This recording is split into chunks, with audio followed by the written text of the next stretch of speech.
You're watching The Penny Hardaway Show, presented by Cook's Pest Control. What a season, what a journey. It all ended up in postseason. This is our final show of the year. We've got viewer questions coming your way, up close and personal with ALO. All coming on the final Penny Hardaway Show of the year.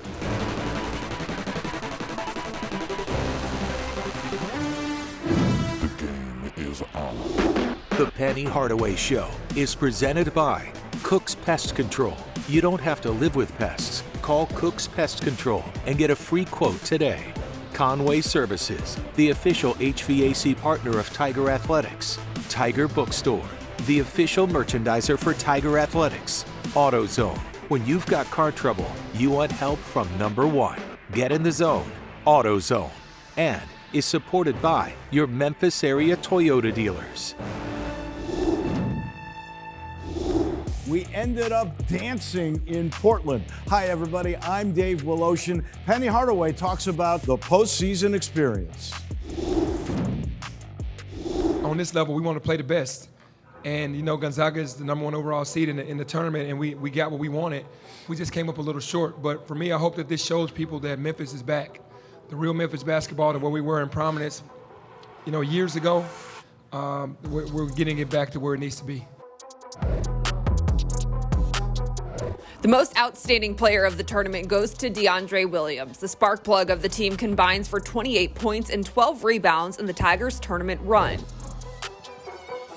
The defensive player of the week goes to Alex Lomax. ALO in his bag against Boise State, and his game-sealing steal down the stretch secured the Tigers' first NCAA tournament win since 2014. Coach, last show of the year. I'm going to miss this, I can promise you that. But we want to have some fun. So we asked the viewers what they would like to know about you. All right? So here's the first question. How many shoes do you have, and what is your favorite pair? I would guess I have maybe 300 pairs of shoes, and I don't have a favorite 300? pair, at least. You don't have a favorite? I don't. Maybe one of my pairs of shoes. Gotta It would be. be one my brand for sure. Which is the most elite of your brand? The foam posits. The foam posit sneakers are the most elite of my brand. And is that the one you wear the most? Yeah, those are the ones that I wear the most for sure. Second one. Lester told us about all of his tattoos, the history. Do you have any? And if so, what do they mean? Yeah, I actually have a tattoo on my right arm. The storm is over. That's when I was going through my injuries. And, you know, part 2 Heaven Sent was a tattoo on my left arm when I went from Orlando to Phoenix. And then I have a bulldog on my left leg. I just like the toughness of a bulldog, so I got the bulldog back in the day a long time ago. And then I have a necklace with my logo on it because, you know, my logo with Nike. But I don't think you had any of those when you were playing as a college player. No, I didn't have. I got all of them when I got to the NBA. All right, do you have any lucky charms or rituals you do before a game? Yeah, like eating the same breakfast every morning on the morning of the breakfast, wearing a different pair of sneakers, 2 different pairs of sneakers on game day, one to the shoot around, one to the game. Taking a shower right before the game is a ritual. I mean, like I'll take a shower at the hotel, but the ritual is I just took a shower 30 minutes before. I still take another shower at the arena. And then I have the Gatorade bottle that I always have. Yeah, oh yeah. I have to drink out of the Gatorade bottle before the game starts. Those are my rituals. Okay, what does it mean to you to be giving young men from Memphis, because you wear the 901, that's why you came back, you give them opportunities like the ones that you had. What does that mean to you? Well, it means the world to me to be able to give back to the kids from the city of Memphis.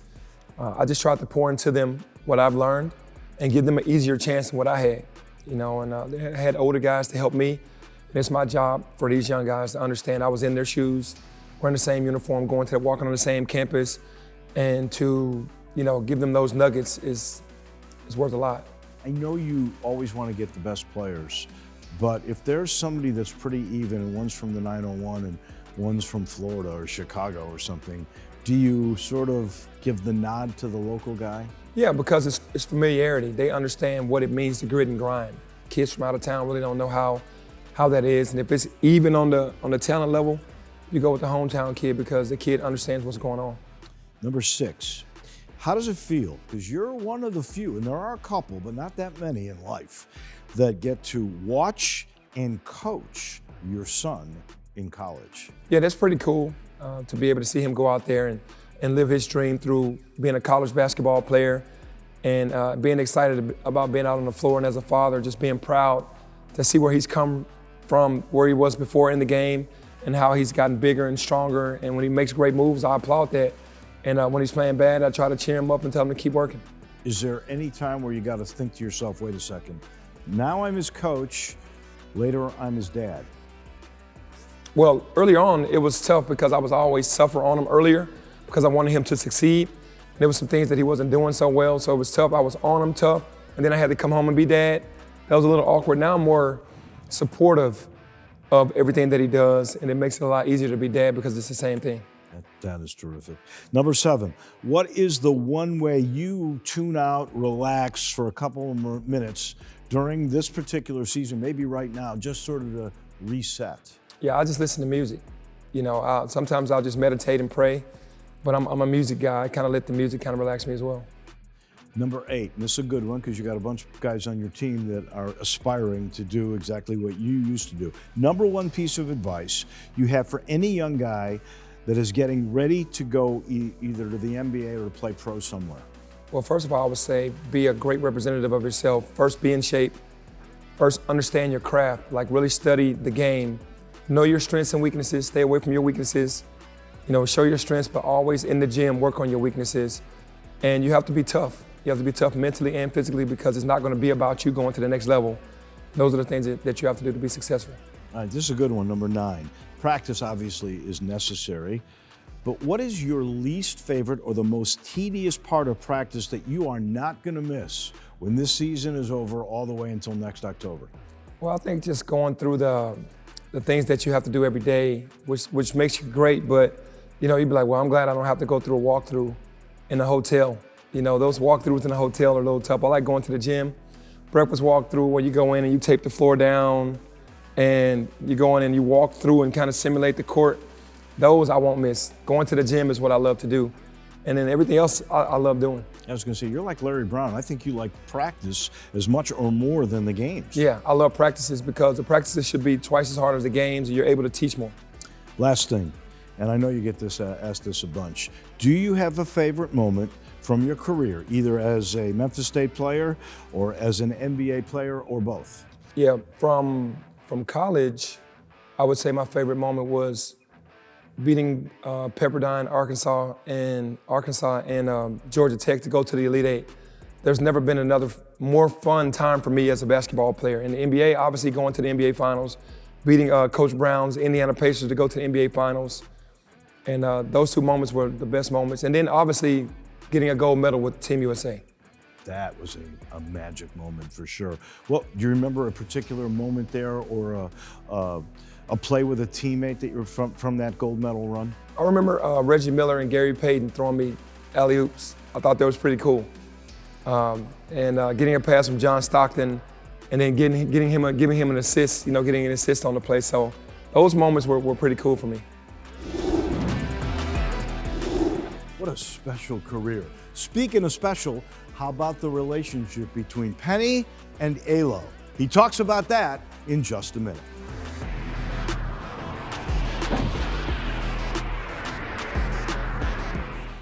You're watching The Penny Hardaway Show, presented by Cook's Pest Control.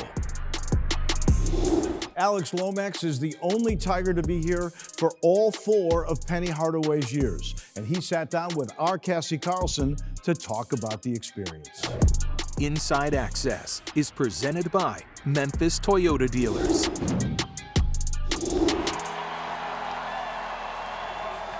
Alex Lomax's relationship with Penny Hardaway is deeper than basketball, but rooted in the game. Lomax can still recall the first time he met a guy named Penny. He walked into my middle school practice. I was in the 6th grade. The tallest person in the gym, cool swag, you know, nice shoes, nice everything. My first impression was like, who is that guy? Lomax went home and did his homework and figured out who that guy was.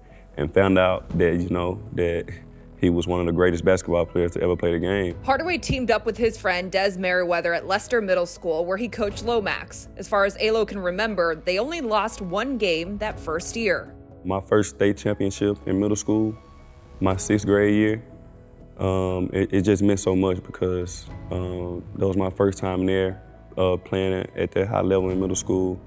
We haven't won a state championship before, so it was kind of like the first time in history that we accomplished something together. Off the court, Hardaway meant something even more to a 12-year-old Lomax. My father, who put the ball in my hand, actually went to prison when I was 8 years old and didn't come home until I was 14, 15 years old. So Coach Penny kind of became that father figure in my life around that age, 12, 13, 14. And he installed a lot of things in me, selfless, being very unselfish, helping others, keeping the basketball in my hands just like my pops did. He played basketball at the highest level, so he understood a lot of things that I never even thought about with the basketball. And just from doing that alone just made me a better person and a better basketball player. Lomax played for Hardaway at East High School and won 3 state championships. He was committed to Wichita State when Hardaway was hired as the head coach at Memphis. Once I saw it on ESPN, me and Coach talked to actually confirm it. And, it was like a mutual interest thing. Like, it was something that didn't have to be asked, or he didn't have to, even send it out to me or send out the offer to me or me, ask that. It was already understood. It's home. Hardaway the coach and Alo his point guard, a position Penny knew all too well from his own days running the point for Memphis State. Lots of ups and lots of downs, especially when you've grown up in the city and in the spotlight. It doesn't really bother me at all, just because of where I came from and the way life just started for me before I even picked up a basketball. I come from Binghamton. It's a very rough environment, very tough environment. So the things that people could say now is nowhere near the things I heard when I was younger in some situations, or nowhere near tougher than, sometimes not eating the meal that I want to eat or just things in that nature. So I look at life way deeper than just an opinion on a basketball just from someone off, a bad game or two, or something like that. So, I just look at that as it's just tough love. I've been around tough love my whole life. It really makes me go harder. It don't make me shy away from anything. It makes me want to just, keep going hard and just do something for my family and for the city, because no matter what, you got to keep going. You can't stop. So just look at it as motivation.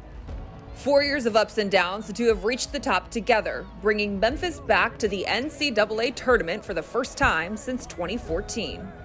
As a kid, I used to watch D. Rose, Willie Kemp, and those guys, make it to the tournament. As the Tiger go, the city go. So the city was very happy around those times. Everything was good vibes. I used to see Tiger logos everywhere. I couldn't walk nowhere without seeing the Tiger logos. And as a kid, it was just something that I wanted to do, while not being aware that I actually had the chance to do it. So just looking at me now, just being able to do this interview is just a blessing, because it's something that I honestly didn't think that I could achieve. But just being around Coach Penny and Coach Des, they told me that anything is possible. And we're back in 2022 and 2022 now, and we're back into the NCAA tournament. And I'm just blessed to be a piece of the puzzle. Lomax hopes to play basketball for a long time after his career at Memphis. He wants to be remembered for playing hard-nosed defense and being a great leader. Once it's over, a lot of what he hopes to do is pay it forward like Penny did for him. I would love to do something for my community, kind of build another community center, or just a daycare, just anything where the kids from the neighborhood that I grew up in can still find a way to just build relationships with each other, learn from each other, and just be around each other and mesh in together, while also having a coaching option open. Because basketball is my first love, so might just follow in the footsteps of Coach Des and Coach Penny and just be a coach one day, and just help a lot of kids out. One thing I do know is I'm so unselfish and I'm a selfless person that I want to help other kids from Memphis grow up to be superstars one day and just be great men and great role models. Coach, we've talked about your son being on your team, but you have a very unique situation with Alo. He's almost like another son. Yeah, for sure. You know, you can say he is because I've been around him for 11 years now. When I first met him, he was in the 6th grade, and I didn't know who this little shy kid was when I walked into the gym, but I found out right away that he was talented and that he could really play basketball when I first walked into the gym, and the relationship has obviously blossomed over the years, and it's been a great getting to know him over all these years. What is your favorite part about him as a player? Then, what is your favorite part about him off the court? Yeah, as a player, then it was his toughness. He was just a tough kid that just was hard-nosed, that was kind of took on the personality of our neighborhood. He was all over the place defensively, and then offensively, he just played the game the right way. And obviously off the court, he just has a great heart. He's the kid that's not gonna get in any kind of trouble. He thinks before he does anything, but he understands the magnitude of mistakes. He's a great kid. He seems to me to be a thinker, reflective about what he does. Yeah, he is a thinker. He wants to reflect on things. He's a guy that appreciates everything. I think everything, that's why he reflects on it while he's going through. He was the only guy that decided to have senior day. Tell me why you think he did that. I think he did that because he wanted his moment.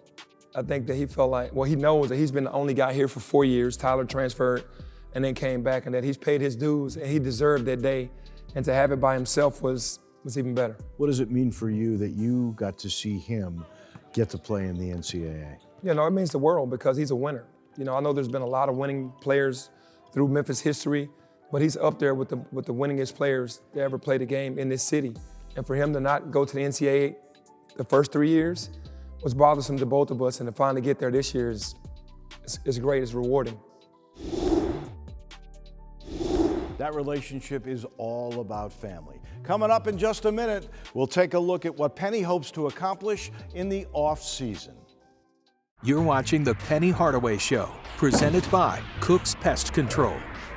Let's take a look at the AutoZone road ahead.